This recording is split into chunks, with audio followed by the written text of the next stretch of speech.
নমস্কার বন্ধুরা, সবাই কেমন আছেন? শোভনেন দেবী দ্য ক্রিয়েটিভ ব্লগার্সের তরফ থেকে আজকে আরও একটা রান্নার নতুন ব্লগ নিয়ে আমি হাজির হয়ে গেছি। আজকে আমি মাছের একটা রেসিপি আপনাদের সাথে শেয়ার করতে চলেছি। আর এইভাবে যদি মাছটি তৈরি করা যায় তাহলে কিন্তু যারা মাছ খেতে ভালোবাসেন না তারাও কিন্তু অবশ্যই খাবেন। তো চলুন শুরু করা যাক। প্রথমেই এখানে দেখুন আমি যে মাছটা নিয়েছি সেটা হচ্ছে ভোলা মাছ। মাছটাতে প্রথমেই আমি ভালো করে নুন হলুদ মাখিয়ে নিচ্ছি। নুন হলুদ মাখিয়ে নেওয়ার পর একটা কড়াইতে তেল ভালো মতন গরম হয়ে গেলে আমি মাছগুলো একে একে ভেজে নেব। মাছগুলো যতক্ষণে ভাজা হচ্ছে ততক্ষণ আমি অন্যদিকে মাছের একটা মশলা তৈরি করে নিচ্ছি, যাতে আমি 1 টেবিল স্পুন মতন কালো সর্ষে দিয়েছি, 1 টেবিল স্পুন মতন সাদা সর্ষে দিয়েছি এবং এইটাকে আমি কিছুক্ষণের জন্য জল দিয়ে ভিজিয়ে রেখে দেব। মিনিট 10-15 জন্য ভিজিয়ে রাখলেই হবে। এদিকে আমার মাছগুলো ভাজা হয়ে গেছে, তো ওই তেলেতেই আমি প্রথমে 5 ফোড়ন দিয়ে নিয়েছি, হাফ টিস্পুন মতন। এরপর এগুলোকে একটু নাড়াচাড়া করে নেওয়ার পর এতে আমি পেঁয়াজ কুচি দিয়ে নিচ্ছি। পেঁয়াজটা এখানে আমি একটা মাঝারি সাইজের পেঁয়াজ দিয়েছি এবং তার মধ্যে আমি এখানে টমেটো দিয়ে নিচ্ছি।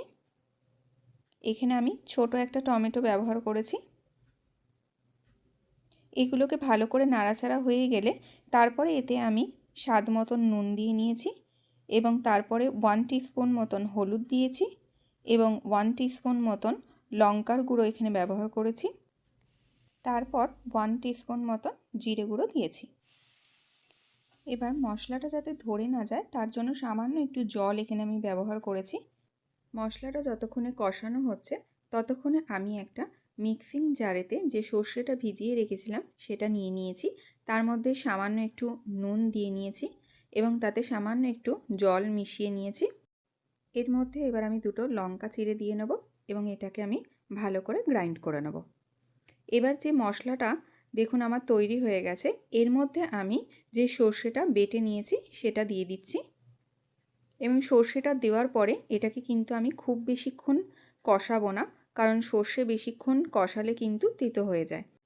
এবার এতে আমি সামান্য একটু জল দিয়ে নিচ্ছি আর যে বাটিটার মধ্যে সর্ষে বাটাটা রেখেছিলাম সেটার জলটাও এর মধ্যে আমি ধুয়ে দিয়ে নিয়েছিলাম। এবার আমি এক এক করে মাছগুলো এর মধ্যে দিয়ে দেবো। এটা আমি একটু মাখামাখাই করব, তাই জন্য এতে খুব বেশি জল আমি ব্যবহার করিনি। এবার দেখুন ওপর থেকে আমি সামান্য একটু চিনি দিয়ে নিচ্ছি। চিনিটা এখানে অপশনাল, আপনারা যদি না খান তাহলে নাও ব্যবহার করতে পারেন। এবার আমি এর ওপর দিয়ে দেখুন গোটা কাঁচা লঙ্কা চিড়ে দিয়ে দিচ্ছি। কাঁচা লঙ্কাটা সবার শেষে দিলে কি হয়, এর ফ্লেভারটা খুব সুন্দর আসে। তো ওপর দিয়ে আমি পরে একটু সর্ষের তেল ছড়িয়ে নিয়েছিলাম, যেটার ভিডিওটা আমার স্কিপ হয়ে গেছে। তো দেখুন ভোলা মাছের সর্ষে দিয়ে ঝাল আমার রেডি হয়ে গেছে। রান্নাটা কেমন লাগলো আমাকে কিন্তু অবশ্যই জানাবেন। ভালো লাগলে অবশ্যই একটা লাইক করবেন আর চ্যানেলটি যদি সাবস্ক্রাইব না করা থাকে তাহলে সাবস্ক্রাইব করে দেবেন।